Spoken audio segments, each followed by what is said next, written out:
नमस्कार साथियों, मेरा नाम है डॉक्टर आशीष शंकर और मैं एक इंटरवेंशनल कार्डियोलॉजिस्ट हूँ। तो आज का जो वीडियो है वो इस क्वेश्चन से रिलेटेड है कि आजकल यंग लोगों में हार्ट अटैक काफ़ी ज़्यादा बढ़ गया है। तो यंग लोगों में हार्ट अटैक बढ़ने की वजह कई लोग पूछते रहते हैं कि आजकल तो जवान लोगों में काफ़ी हार्ट अटैक बढ़ गया है। तो इसी पे मुझे लगा कि सेशन बनाना चाहिए। तो बात करते हैं हार्ट अटैक इन यंग। तो जैसे अभी हमारी अस्पताल में कम से कम 7 या 8 पिछले मंथ में जो एक्यूट हार्ट अटैक आया वो लेस देन 40 ईयर्स के है। तो क्योंकि हार्ट अटैक एक बड़ी इवेंट है, एक दुखदायी इवेंट है, तो उसके बारे में चिंता होना लाजमी है। तो आपको बता दो, सबसे पहले बात करते हैं कि हार्ट अटैक होता कैसे है। जो हार्ट की खुद को सप्लाई करने वाली नसें हैं जिनको कोरोनरीज बोलते हैं, अगर हम उसको काट के देखें तो ये नॉर्मल आर्टरी हो गई। महज 12 साल की उम्र से ही नेचुरल प्लाकिंग स्टार्ट हो जाती है, मतलब नेचुरल रुकावट होना स्टार्ट हो जाती है, धीरे धीरे प्लाकिंग बनने।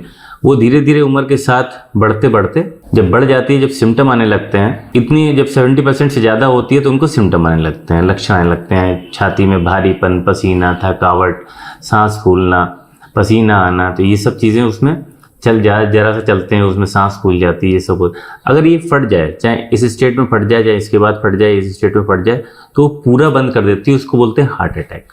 ये हार्ट अटैक की बात हो गई। अब यंग जनरेशन में क्यों इतनी जल्दी, जब जो ये प्रोसेस, ये इसकी जो स्पीड थी वो एकदम से यहाँ से यहाँ इतनी जल्दी कैसे पहुँच गई, तो ये एक बड़ा कंसर्न है इस टाइम पे। तो सबसे पहले तो अगर मैं पहला इसका कारण बताना चाहूँ तो वो है लाइफस्टाइल हमारा। पहले जैसे कि हमारे बचपन में अगर मम्मी बोलती थी कि बेटा सब्जी ले आओ जाके, तो बेटा सब्जी लेने जाता था, या तो पैदल जाता था या साइकिल से जाता था। तो जो उसकी जो एक्टिविटी है, डेली एक्टिविटी है, वो अच्छी रहती थी। हम लोग ज़्यादा चलते थे अभी के मुकाबले। अब अगर थोड़ा सा भी काम है तो बाइक से निकल गए, कार से निकल गए। तो कार से निकले तो एक्टिविटी कम हो गई, एक्टिविटी कम हो गई तो आपने जो खाया उसका यूज़ नहीं हुआ, एक्सेस कैलोरी इकट्ठी हुई, मोटापा हुआ, मोटापा बढ़ा। मोटापा बढ़ने के कारण चूंकि जो फैट है वो एक कोई इनर्ट फैट नहीं है, जो ट्रंकल ओबेसिटी है वो कोई इनर्ट फैट नहीं होता है, वो खुद एक इन्फ्लेमेटरी स्टेट कॉज करता है, जो कि जितना भी हमारे बॉडी में प्लाक बनना है उसको बढ़ाता है, मतलब वो और विशेष साइकिल क्रिएट करता है।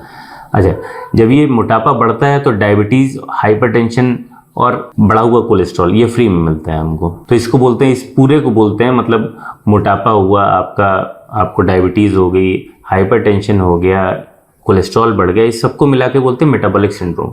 मेटाबॉलिक सिंड्रोम अपने आप में एक विशेष साइकिल, एक चीज़ को दूसरी चीज़ को बढ़ाती रहती है। तो ये विशेष साइकिल चलती रहती है, चीज़ें और ख़राब होती रहती हैं, फैट और एक्यूमुलेट होता रहता है, और जो इन्फ्लेमेटरी स्टेट है वो और एक्टिव होती जाती है। इन्फ्लेमेटरी स्टेट हमारी बॉडी में बनी रहती है। पहला हो गया ये लाइफस्टाइल। दूसरा क्या है, जो हम खाना खा रहे हैं। अब बाहर का खाना काफ़ी बढ़ गया है। अच्छा, एक चीज़ और है, हमारी जो फूड, जो हमारी हैबिट्स हैं, फूड हैबिट्स, उसमें हमको अच्छा क्या लगता है? अच्छा वो लगता है जो, जैसे मैदा अच्छा लगता है, प्रोसेस्ड फूड अच्छा लगता है, फैट टेस्ट में अच्छा लगता है। तो जो भी मैदे की बनी हुई, तेल में तली हुई चीज़, घी में तली हुई चीज़, वो हमको हमेशा अच्छी लगेगी, जिसमें हमारी बॉडी को कम मेहनत करनी पड़े। ऐसे हमारा एवोल्यूशन हुआ है, क्योंकि पहले के ज़माने में कम खाने में ज़्यादा एनर्जी चाहिए होती थी। इस तरीके से हमारा एवोल्यूशन हुआ है। तो ये हमारे अब जो जैसे गाड़ी जो होती है वो कम तेल में ज़्यादा चले, ज़्यादा माइलेज दे, वो ज़्यादा अच्छी मानी जाती थी। वैसे ही हमारी बॉडी भी जो कम खा के ज़्यादा माइलेज दे, जो खाना कम मात्रा में ज़्यादा एनर्जी दे, ज़्यादा लंबे तक चले, तो वो हमको टेस्टी भी ज़्यादा लगता था। वो एवोल्यूशन के साथ हुआ। तो अब उलट गया है, अब हमको वो खाना खाना है जिसमें हम खाना भी खा लें और हमारा वेट गेन भी ना हो, मतलब मेटाबॉलिक सिंड्रोम की तरफ भी हम ना जाएं। तो कहानियाँ उलट गई हैं। दूसरा, बाहर का खाना जब हम खाते हैं तो वो खाना जो होता है, कितनी बार उसमें जो ऑयल यूज़ हुआ है वो कैसा है, फिर उसको कितनी बार रीयूज़ किया गया है, इसका भी है, और वो कितना ज़्यादा हाइजीन के साथ बना हुआ है। क्योंकि कोई भी डिजीज़ स्ट्रेस क्रिएट करती है, इन्फ्लेमेटरी स्टेट क्रिएट करती है, वो भी एक कॉज है। भले वो सिम्टोमेटिक हो पाए या ना हो पाए, लेकिन अगर इन्फेक्शन आपकी बॉडी में गया तो इन्फ्लेमेटरी स्टेट कॉज करता है। इसके बाद आते हैं स्ट्रेस पे। तो मैंने बताया स्ट्रेस 3 तरीके का हो सकता है। एक मेंटल स्ट्रेस हो सकता है, आपका फिजिकल स्ट्रेस हो सकता है, या डिजीज़ का स्ट्रेस हो सकता है। कोई भी स्ट्रेस जो है आपकी बॉडी को जो परेशान करे, स्ट्रेस इटसेल्फ एक इन्फ्लेमेटरी स्टेट है। और याद रखिएगा, मैं बार बार बता रहा हूँ कि ये इन्फ्लेमेटरी स्टेट जो है सबका रिजल्ट, जैसे आपका जो लाइफस्टाइल था उसके कारण मोटापा बढ़ा, मेटाबॉलिक सिंड्रोम हुआ, या आपने जो उल्टा सीधा खाया उसके कारण आपका मोटापा बढ़ा, उसमें रीयूज्ड ऑयल खाया, उसके कारण इन्फ्लेमेटरी स्टेट क्रिएट हुई, आपका स्ट्रेस है उसके कारण इन्फ्लेमेटरी स्टेट क्रिएट हुई। तो ये सारी चीज़ें इन्फ्लेमेटरी स्टेट जो क्रिएट हो रही वो इस प्लाक के बनने में एक तो बढ़ा रही है इसको, और फटने में भी, ये प्लाक जब फटेगा जो हार्ट अटैक करेगा उसको भी बढ़ावा दे रही है। इसके अलावा जो हमारी जो एबनॉर्मल सर्केडियन रिदम है कि पहले लोग 4 बजे उठ जाते थे, जो मिनिमम टेम्परेचर होता है वो 4 से 6 के बीच होता है सुबह। जब मिनिमम टेम्परेचर होता है तो ब्लड क्लॉट बनने का खतरा भी ज़्यादा होता है। तो अभी एसी का यूज़ भी हम लोग कर रहे हैं, सर्केडियन रिदम भी, जो पर्सन स्ट्रेस में कोई पर्सन है और मेटाबॉलिक सिंड्रोम ऑलरेडी है उसको, मतलब डायबिटीज़ है, उसका बीपी बढ़ा हुआ है, मोटापा है, लिपिड प्रोफाइल भी बड़ी एबनॉर्मल है, मतलब कि कोलेस्ट्रॉल भी बढ़ा हुआ है,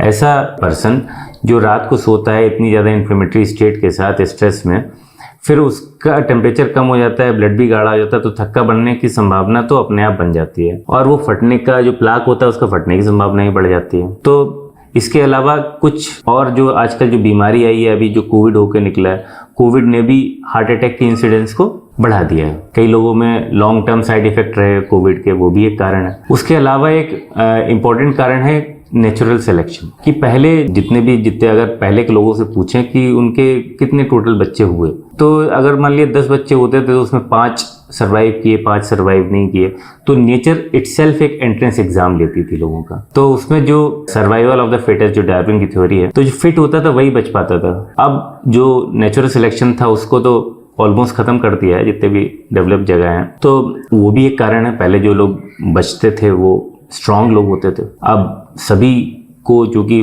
पता ही नहीं चलता है, क्योंकि बिना इन्फेक्शन के, बिना इन्वायरमेंट से लड़े हुए वो हो रहे हैं, तो ये भी एक कारण है। और एक जो कारण है वो मैं बोलूँगा कि जो रिपोर्टिंग है, जो डायग्नोसिस है वो बढ़ी है, मेडिकल सुविधाएं बढ़ी हैं।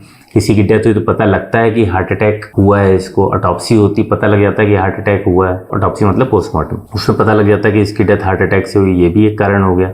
फिर सोशल मीडिया भी एक इम्पॉर्टेंट भूमिका निभाती है इसमें, कि किसी के साथ ऐसा हुआ तो कोई आदमी एक खड़ा होकर वीडियो जरूर बना रहा होता है, उससे भी पता लगता है। तो ये मेरी समझ में ये मुख्य कारण है कि जो यंग जनरेशन है, जवान लोगों में हार्ट अटैक बढ़ा है। तो आज के लिए इतना ही। बाकी जानकारी पसंद आई हो तो आप चैनल को लाइक कर सकते हैं, सब्सक्राइब कर सकते हैं और बेल आइकन का बटन दबा सकते हैं, ताकि जब मैं अगला वीडियो बनाऊं तो आप तक आसानी से पहुंच जाए। धन्यवाद।